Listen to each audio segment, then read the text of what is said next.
이발금의 소름 돋는 밤.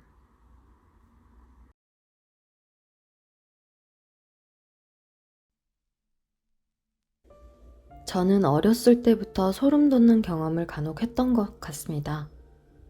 그다지 인지하지 못하고 살아왔지만 며칠 전 친동생과 통화를 하며 예전 이야기를 꺼내다 보니 동생이 정상생활은 가능하냐며 굿이라도 해야 되는 게 아니냐며 호들갑을 떠는 걸 보고 소밤에 이렇게 글을 보내게 되었습니다.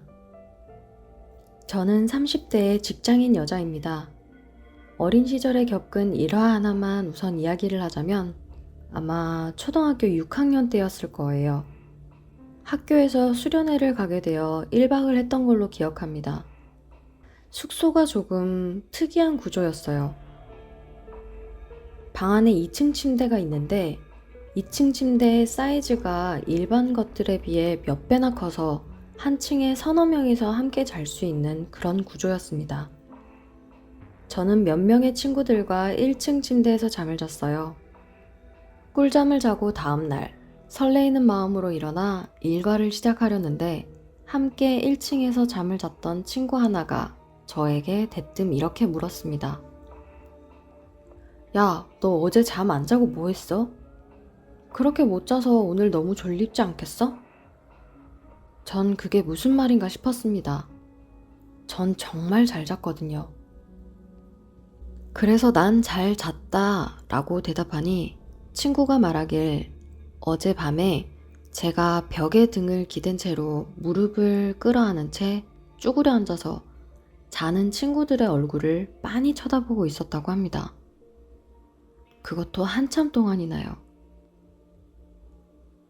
친구도 처음에 봤을 때는 잠이 안 오나 보다 생각했다가 너무 오랜 시간이 지나도 그렇게 있자 저에게 말을 걸었다고 합니다. MJ, 너 안 자고 뭐해? 그러자 제가 대답까지 했다고 합니다. 그냥 이렇게 말이죠. 저는 아무 기억도 없어요. 잠도 잘 잤고요. 그런데 친구 이야기로는 제가 몇 시간은 그렇게 앉아 있었다고 하니 이 친구가 거짓말을 하나 하는 생각까지 들었습니다. 저는 몽유병도 없고 그 비슷한 것도 없어요. 평소에 잠꼬대를 심하게 하는 편도 아니고요. 그런데 전 그때 이야기를 듣고도 뭐 그냥 그런가 보다 하고 말았지 제가 이상하다거나 소름이 돋는다는 생각을 해본 적이 없네요. 단순해서 그런 건지 그때 수련회가 너무 신나서 그랬던 건지는 잘 모르겠습니다. 다음에 겪었던 일은 저도 살짝 기이하다 생각한 일이었습니다. 제가 20대 초반에 예식장과 붙어있는 식당에서 알바를 했습니다. 주말에는 예식과 피로연을 모두 할 수 있는 곳이고 평일에는 식당만 운영하는 그런 곳이었어요. 그런 식당은 솔직히 주말이 아니고서는 많이 바쁘지는 않습니다. 일이 있던 그날은 평일이었고 바쁘지 않다는 생각에 그 전날 술을 조금 많이 과하게 마신 날이었어요. 물론 술이 깬 채로 출근은 했지만 점심시간쯤이 다 돼가니 이거 완전 숙취로 머리가 핑핑 돌았습니다. 그래서 비어있는 패백실로 가서 잠을 좀 청했어요. 그런데 잠이 들랑말랑 하던 그때 사람들이 우르르르 걸어다니는? 아니, 뛰어다니는 소리가 들렸습니다. 좀 이상했지만 누군가 돌아다니나 보다 생각하고 얼마 남지 않은 시간을 잠을 자려고 애를 썼어요. 그런데 가만히 눈을 감고 생각을 하니 좀 이상한 겁니다. 패백실 앞을 직원들이 지나다닌다면 신발 소리가 나야 하는데 꼭 패백실 안을 돌아다니는 듯 맨발로 바닥을 뛰어다니는 찹찹찹 하는 소리가 들렸기 때문입니다.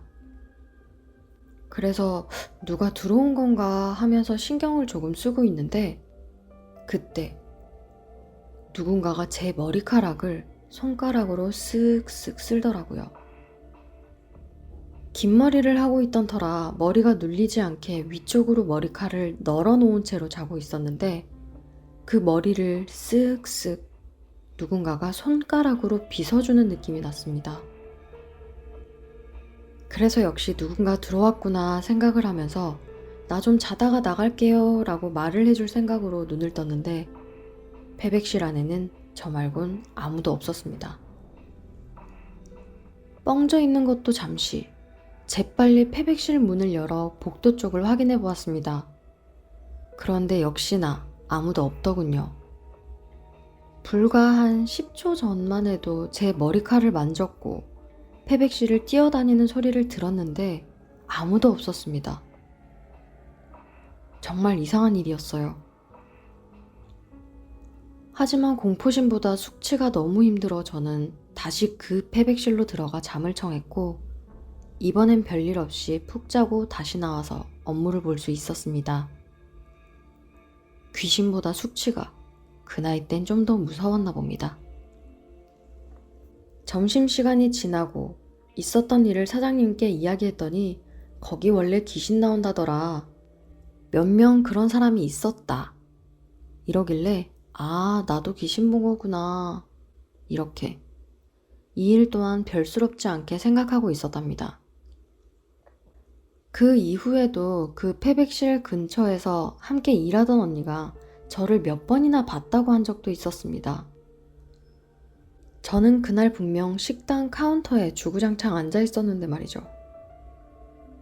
저와 똑같이 생긴 그 무언가가 패백실 근처를 몇 번이나 배회하는데도 불러도 대답도 없더랍니다. 그 이야기를 듣고도 아, 그랬나 보다 이랬어요. 제가 둔한 건지 무서워하거나 신기해하지는 않았어요. 그냥 그저 그런가 보다 했습니다. 또 한 번은 여름 휴가를 가다가 차 사고가 한 번 크게 난 적이 있습니다. 차에는 3명이 타고 있었고 비 오는 고속도로에서 차가 뺑뺑 돌다가 뒤집혀서 바퀴는 계속 돌아가고 이런 영화에서나 볼 법한 큰 사고였어요. 차는 폐차를 해야 했고 타고 있던 둘은 갈비뼈가 나가고 허리가 크게 다치는 등 중상을 입었습니다. 그런데 저는 몸에 어디 스크라치 하나, 멍 하나 들지 않았었습니다. 너무 컸던 사고였기 때문에 그때 제가 삼재라는 소리를 들어서 사고 이후에 점집을 찾아간 적이 있었습니다. 점을 보다가 차 사고에 대한 이야기를 했는데 그 무속인 분께서 그 당시 저에게 이런 말을 했어요. 제 사주가 그 무속인 분들과 같은 사주를 가졌다고 말했습니다. 눈이나 귀에 뭐가 들리고 보이지는 않냐며 저에게 물었는데 저는 그 말을 듣자마자 이제껏 겪었던 일은 하나도 생각이 나지 않고 아, 이 무당 돌팔이구나 이런 생각을 했었습니다. 그 이후에도 호기심 삼아 점집을 몇 번 더 갔었는데 그때마다 저에게 그런 끼가 있다며 이야기를 했었어요. 그래도 뭐 아직까지 귀신이 보인다거나 신내림을 받을 정도로 몸이 안 좋다거나 뭐 널리 알려진 그런 신병 같은 것도 없고 저는 잘 살고 있습니다. 지금까지 해드린 얘기는 동생에게 진짜 배기 소름썰을 이야기하면서 잊고 살았던 짜잘한 경험담들이 생각나서 써본 글입니다. 아직 진짜 사연은 시작도 안 했다는 소리입니다. 글솜씨가 없어서 주저리 설명을 하다 보니 글이 너무 길어졌네요. 본론은 다음번에 다시 잘 정리하여 한 번 더 사연을 보내도록 하겠습니다. 긴 이야기 들어주셔서 감사합니다.